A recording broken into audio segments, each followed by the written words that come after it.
The first term of an AP is 5 and last term is 45 and sum of these terms is 400. Find the number of terms in the series and common difference untunnanna. So first term ante so a equal to anta annada 5 annadu and an equal to 45 annadu and sn equal to 400 annadu and n కావాలన్నాడు and d కావాలన్నాడు. So D అంటే ఏంటి common difference కావాలని అంటున్నాడు. So మనకి SN formula తెలిసిందన్న AN తెలిసినప్పుడు so SN equal to n/2 into A plus AN అన్న.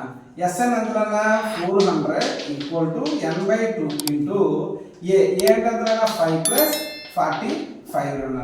So 400 equal to n into 50/2 అన్న. 2 1s 2 25s రా.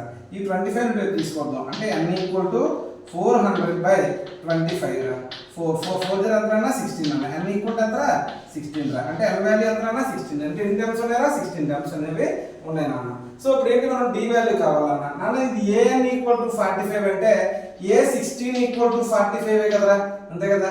సో అంటే a plus 15d equal to 45 నాన్న. a ఎంత 5 ప్లస్ 15 ఇంటూ d మనకు తెలియదు ఈక్వల్ టు 45 రా. ఈ 5 ని తీసుకెళ్ళిపోండి అంటే 15d ఈక్వల్ టు 45 మైనస్ 5 రా.